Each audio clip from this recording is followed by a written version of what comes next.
সুধীবৃন্দ, পূর্ব ঘোষিত সূচি অনুযায়ী আমরা কিছুক্ষণের মধ্যেই টিলাবাজার থেকে বাইক র্যালি শুরু হয়ে যাবে। আমরা এখানে সবাই টিলাবাজার সমবেত হয়ে গেছি। কৈলাসহরের গ্রামাঞ্চল থেকে জনগণ এসে সমবেত হয়েছেন। আমাদের লাইভ অনুষ্ঠান যারা দেখছেন তাদের প্রতি বিনম্র অনুরোধ, আপনারা এখনো ঘরে বসে থাকবেন না, কোথাও দাঁড়িয়ে থাকবেন না, সময় নষ্ট করবেন না, টিলাবাজারে চলে আসুন এবং টিলাবাজারের থেকে আমরা এখানে সমবেত হয়ে কৈলাসহর অভিমুখে আমরা আমাদের যাত্রা শুরু করব।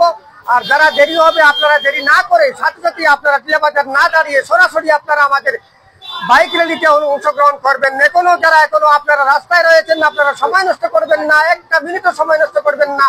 এই দাবদাহের মধ্যে কৈলাসহরের সর্বস্তরের জনগণ একত্রিত হয়ে গেছেন টিলাবাজারে। আপনারা দেখতে পাচ্ছেন এখানে জনগণ সমবেত হয়েছেন, আমাদের সাথে আছেন। আপনারা দেখতে পাচ্ছেন জনাব শহীদুল ইসলাম, যিনি আন্দোলনের অন্যতম কর্মকর্তা এবং কর্ণধার, তিনি দাঁড়িয়ে আছেন এবং অনুষ্ঠান পরিচালনা করার জন্য অন্যান্য ব্যক্তিরা আছেন। মকবুল আলী সাহেব আছেন, টিলাবাজার মসজিদের ইমাম জনাব আব্বাস আলী সাহেব সহ অন্যান্য কর্মকর্তারা এসে জড়ো হয়ে গেছেন। আপনারা এখনো ঘরে বসে থাকবেন না, চলে আসুন। আমাদেরকে পর্যাপ্ত নিরাপত্তা ব্যবস্থা করা হয়েছে রাজ্য সরকারের তরফ থেকে। আমাদের কোনো ভয়ের কিছু নেই, চিন্তার কিছু নেই। আপনারা যদি দেরি হয় তাহলে সরাসরি আপনারা র্যালিতে অংশগ্রহণ করবেন। পূর্ব ঘোষিত সূচি অনুযায়ী আমরা ঠিক সময়ে আমরা রওনা হয়ে যাব। চতুর্দিক থেকে জনগণ আসছেন, আমরা অত্যন্ত আনন্দিত। আমরা দেখতে পাচ্ছি জনগণের মধ্যে যে সাড়া আমরা পরিলক্ষিত হয়েছে তাতে বোঝা যাচ্ছে কৈলাসহরের জনগণ জাগ্রত হয়ে গেছেন। কৈলাসহরের জনগণ গণতন্ত্র প্রেমী এবং স্বাধীনতা বাঁচানোর জন্য, ভারতের সংবিধান বাঁচানোর জন্য জনগণ পথে নেমে এসেছেন। এটা শুধু ওয়াকফ বিলের বিরোধিতা নয় এবং সরকারের বিরোধিতা নয়, এটা হচ্ছে আমাদের ভারতের মহান সংবিধান, পবিত্র সংবিধানের যে ধারাগুলি লঙ্ঘিত করা হয়েছে, সংবিধানের 14, 15 এবং 25 এবং 26 নম্বর দ্বারা উল্লঙ্ঘন করে আমাদের ভারত সরকার গতদিন আমাদের এই বিল পাস করেছেন। রাষ্ট্রপতি আমাদের সেই বিলে স্বাক্ষর করেছেন এবং গতকাল সেই গেজেট নোটিফিকেশন হয়ে গেছে। যেহেতু গেজেট নোটিফিকেশন হয়েছে, সুতরাং আমাদের আন্দোলনকে আরো তীব্র করতে হবে। আপনারা শুনে আনন্দিত হবেন, ভারতের সরকার ভয় পেয়ে গেছেন। তাই গতকাল ভারতের সরকারের পক্ষ থেকে মহামান্য সুপ্রিম কোর্টে একটি কেভিয়েট দাখিল করা হয়েছে। কেভিয়েট এর অর্থ হচ্ছে যে সমস্ত মামলা আমাদের পক্ষ থেকে করা হয়েছে, মুসলিম পার্সোনাল ল বোর্ডের পক্ষ থেকে করা হয়েছে, বিভিন্ন রাজনৈতিক দলের পক্ষ থেকে মামলা করা হয়েছে, এ পর্যন্ত 11টা মামলা নথিভুক্ত হয়েছে অনারেবল সুপ্রিম কোর্টে। ঠিক সেই সন্ধিক্ষণে সরকারের সরকারের পাশে থেকে তারা বিল পাস করার জন্য ভোট প্রদান করেছিলেন। সেই জেডিইউ এর একজন সাংসদ রাস্তায় নেমে এসেছেন এবং তিনি এই বিলের বিপক্ষে মাননীয় সুপ্রিম কোর্টে মামলা দায়ের করেছেন। এতে বোঝা গেছে সরকারের মধ্যে, তাদের দলের মধ্যে বিভ্রান্তির সৃষ্টি হয়ে গেছে। শত কর্মীরা, বিভিন্ন রাজনৈতিক দল যারা সমর্থন করছেন সেই বিলের, সেই দল থেকে ইস্তফা দিয়ে 3 তালাক দিয়ে তারা রাস্তায় নেমে এসে সরকারের বিরোধিতা করছেন এবং সরকার ভয় পেয়ে গতকাল কেভিয়েট দাখিল করেছে মহামান্য সুপ্রিম কোর্টে।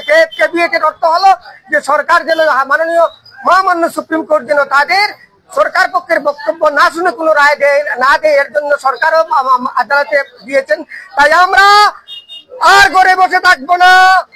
যারা আমাদের লাইভ অনুষ্ঠান দেখছেন, আপনারা রাস্তায় বেরিয়ে পড়ুন, বাইক মিছিলে অংশগ্রহণ করুন, র্যালিতে অংশগ্রহণ করুন।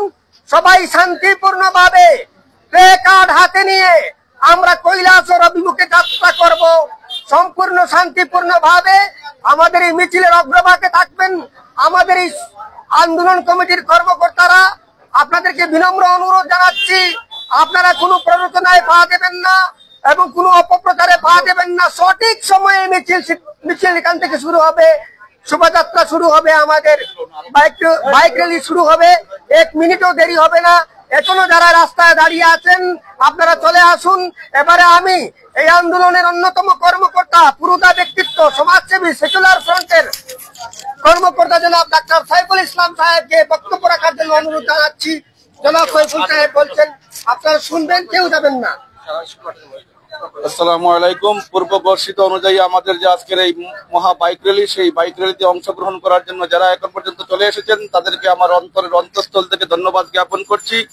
পাশাপাশি এখনো যারা বাড়িতে বসে আছেন, অপেক্ষা করছেন, প্রচন্ড রুদ্র, একটু পরে যাব, তাদের কাছে আমি অনুরোধ করছি আপনারা রুদ্রকে উপেক্ষা করে বাড়ি থেকে বেরিয়ে আসুন। অল্প কিছুক্ষণের মধ্যে আমাদের বাইক র্যালি কৈলাসহর অভিমুখে রওনা হবে। আপনারা যে যেখানেই আছেন তাড়াতাড়ি চলে আসুন এবং টিলাবাজার স্কুল মাঠে সারিবদ্ধভাবে আপনারা লাইনে দাঁড়িয়ে পড়ুন। আমাদের এই মিছিল ওয়াকফ আইনের বিরুদ্ধে, তাই আপনারা সরাসরি চলে আসুন। আমরা অল্প কিছুক্ষণের মধ্যে কৈলাসহর অভিমুখে যাত্রা করব। এখনই আপনাদের সম্মুখে আলোচনা করবেন ইনসাফ পরিষদের সভাপতি মৌলানা কাউসার হোসেন সাহেব। আসসালামু আলাইকুম রহমতুল্লাহি ওয়া বারাকাতুহু। এই পর্যন্ত ঘোষণা অনুযায়ী বাইক র্যালিতে অংশগ্রহণ করার জন্য যারা এসেছেন সবাইকে আমার অন্তরের অন্তঃস্থল থেকে ধন্যবাদ জ্ঞাপন করছি। পাশাপাশি এখনো যারা রাস্তায় এবং বাড়িঘরে রয়েছেন, আমরা পুনরায় আমাদের যৌথ কমিটির উদ্যোগে আজকের এই আয়োজিত বাইক র্যালিতে অংশগ্রহণ করার জন্য অতি অল্প সময়ের ভিতরে আপনারা আসার জন্য আমি কমিটির পক্ষ থেকে অনুরোধ করছি। ধন্যবাদ সবাইকে। ধন্যবাদ সবাইকে। জনাব মকবুল আলী সাহেব অনুরোধ জানাচ্ছেন আপনাদেরকে, আপনারা ওনার বক্তব্য শুনবেন। পূর্ব ঘোষিত ঘোষণা অনুযায়ী আমাদের বাইক র্যালি কিছুক্ষণের মধ্যে শুরু হবে। আপনারা যারা টিলাবাজারে এসেছেন আপনারা স্কুল মাঠে চলে যান এবং আমাদের সময়সূচি অনুযায়ী এর মধ্যে আমাদের বাইক র্যালি শুরু হবে। আপনারা নিরাপত্তার ব্যবস্থা করেছেন। ধন্যবাদ। মানবো না, মানছি না, মানবো না, মানছি না, মানবো না, মানছি না, মানবো না, ওয়াকফ বিল মানছি না, মানছি না। ওয়াকফ বিল वापस लो, ওয়াকফ বিল वापस लो, হিন্দুস্তান জিন্দাবাদ, হিন্দুস্তান জিন্দাবাদ, ভারতবর্ষ জিন্দাবাদ। তারা ইতস্তত করছেন, প্রচন্ড দাবদাহ দেখে আপনারা মনে করছেন না একটু পরে যাব। তাদের উদ্দেশ্যে বলছি, বন্ধু অনেক পথ পাড়ি দিতে হবে, রক্ত জড়াতে হবে, সংগ্রাম করতে হবে, রুদ্রকে ভয় পেলে হবে না। নেমে আসুন, চলে আসুন, কিছুক্ষণের মধ্যেই চলে আসুন। আমাদের র্যালি এখনই শুরু হয়ে যাচ্ছে। জনাব কাউসার হোসেন সাহেবকে জনগণের প্রতি আহ্বান জানানোর জন্য অনুরোধ জানাচ্ছি। মৌলানা কাউসার হোসেন সাহেব। আমি পুনরায় আপনাদেরকে আহ্বান জানাচ্ছি, এখনো যারা বাড়িঘরে রাস্তায় আছেন আপনাদেরকে অনুরোধ করছি অতি অল্প সময়ের ভিতরে টিলাবাজার স্কুল মাঠে চলে আসুন। আর যারা বাজারে রয়েছেন, বিভিন্ন স্থানে রয়েছেন, বাজারের বিভিন্ন দিকে বাইক আপনারা স্ট্যান্ড করে রয়েছেন, আমি অনুরোধ করব কমিটির পক্ষ থেকে সবাই বাইক নিয়ে আমরা মাঠে চলে আসি। ধন্যবাদ সবাইকে।